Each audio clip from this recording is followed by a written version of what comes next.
بسم اللہ الرحمن الرحیم۔ السلام علیکم ناظرین، آج کی ویڈیو میں بات کریں گے کہ بالآخر فلسطین اور اسرائیل کی اندرونی کہانی اب کھل کر سامنے آتی جا رہی ہے۔ سیز فائر کا معاہدہ ہوتے ہی اسرائیل کے شدت پسند یہودیوں نے مسجد اقصی کو ڈیمولش کرنے کا مطالبہ کر دیا ہے، جس کے بعد سے مسلسل مسجد اقصی کے کمپاؤنڈ میں گھمسان کی لڑائی جاری ہے اور کسی بھی وقت عارضی جنگ بندی کا اختتام ہو سکتا ہے۔ اس کے ساتھ ہی فورن پولیسی جریدے کا کہنا ہے کہ اس وقت دنیا بھر میں اسرائیل کے خلاف لہر دوڑتے ہی عالمی طاقتیں متحرک ہو چکی ہیں اور یورپ بھر میں شدت پسند حکومتیں لانے کا پلان کیا جا رہا ہے تاکہ ڈیل آف سینچری کی طرز پر یورپ میں بھی ایک اور ڈیل اسرائیل کے ساتھ کروائی جا سکے اور یوں مڈل ایسٹ کے بعد پورا یورپ اسرائیل کی جھولی میں گر سکے۔ یعنی جس طرح مودی کو بھارت میں مسلط کر کے ہندوتوا کی داغ بیل ڈال دی گئی تاکہ بھارتی مسلمانوں کو دیوار سے لگایا جا سکے، اب کی بار یورپ بھر میں مسلمانوں کو دیوار سے لگانے کا حتمی فیصلہ کیا جا رہا ہے، کیونکہ یورپ بھر میں اسرائیل کے خلاف ہونے والے مظاہروں سے یورپ کی حکومتیں پریشان ہو چکی ہیں، جس کے بعد یورپ، مڈل ایسٹ، ایشیا سمیت پوری دنیا میں مسلمانوں کے خلاف صف بندیاں شروع ہو چکی ہیں اور یہیں سے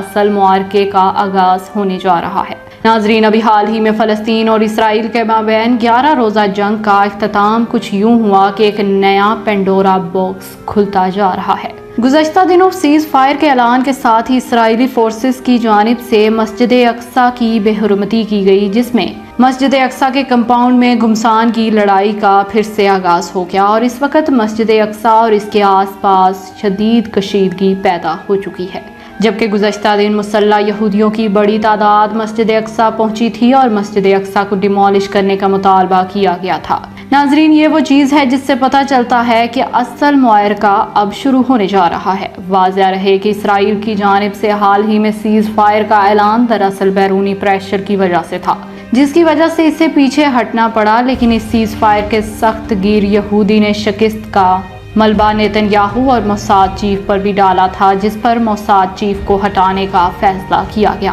لیکن نیتن یاہو کے لیے معاملات تھمتے ہوئے نظر نہیں آ رہے، کیونکہ نیتن یاہو پر کرپشن کے سنگین الزامات بھی ہیں۔ اگر وزارت عظمیٰ سے نیتن یاہو کو ہٹایا گیا تو سیدھا جیل جائے گا، اس لیے وزارت عظمیٰ کی سیٹ کو بچانا اس وقت نیتن یاہو کا اولین مقصد ہے، کیونکہ 4 دفعہ الیکشن کے باوجود کوئی پارٹی اکثریت حاصل نہیں کر پائی۔ 5ویں بار الیکشن ہونے جا رہے ہیں نیتن یاہو اور سخت گیر یہودیوں کو ہر صورت یہ الیکشن جیتنا ہے۔ ماہرین کا کہنا ہے کہ 11 روزہ جنگ کے پیچھے الیکشن کی جیب کا حصول بھی کار فرما تھا، تاکہ یہودیوں کو پہنچنے والے نقصان کے بعد یہودی نیتن یاہو کی جیت کو ناگزیر سمجھے۔ لیکن معاملہ نیتن یاہو کے گلے میں پڑتا جا رہا ہے۔ اب نیتن یاہو پر یہ الزام تو لگ گیا ہے کہ وہ نہ تو حماس کو شکست دے پایا ہے اور ہزاروں راکٹس بھی سرنگوں میں ابھی بھی موجود ہیں، کسی بھی وقت اسرائیل پر فائر ہو سکتے ہیں۔ یہی وجہ ہے کہ اب نیتن یاہو الیکشن کی جیت کے لیے کچھ بھی کر سکتا ہے۔ جیسے نریندر مودی نے بابری مسجد کی جگہ رام مندر کی بنیاد رکھی، اب مودی والا فارمولہ نیتن یاہو استعمال کرنے کا ارادہ رکھتا ہے،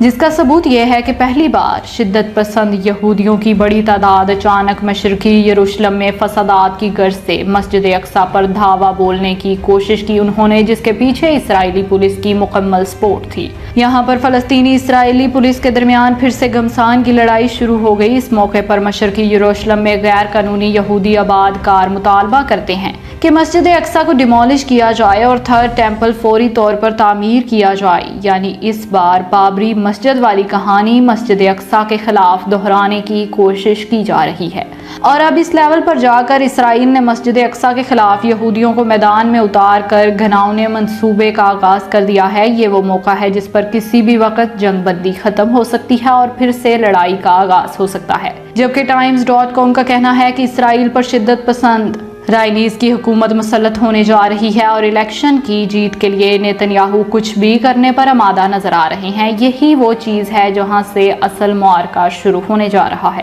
واضح رہے کہ اسرائیلی سیٹلرز، جنہیں غیر قانونی یہودی آباد کاری کہا جاتا ہے، انہیں خاص منصوبے کے تحت مشرقی یروشلم میں بسایا جا رہا ہے، جو کہ یہودیوں کی مسلح وارننگ ہے، جس کا مقصد کسی بھی وقت یروشلم میں فسادات کے لیے ان مسلح گروہوں کو استعمال کرنا ہے تاکہ فلسطینی مسلمانوں کے خلاف جارحیت کی جا سکے۔ اب تمام تر کھیل کی ریہرسل اس وقت کی گئی جب چند دن پہلے رمضان کی مقدس رات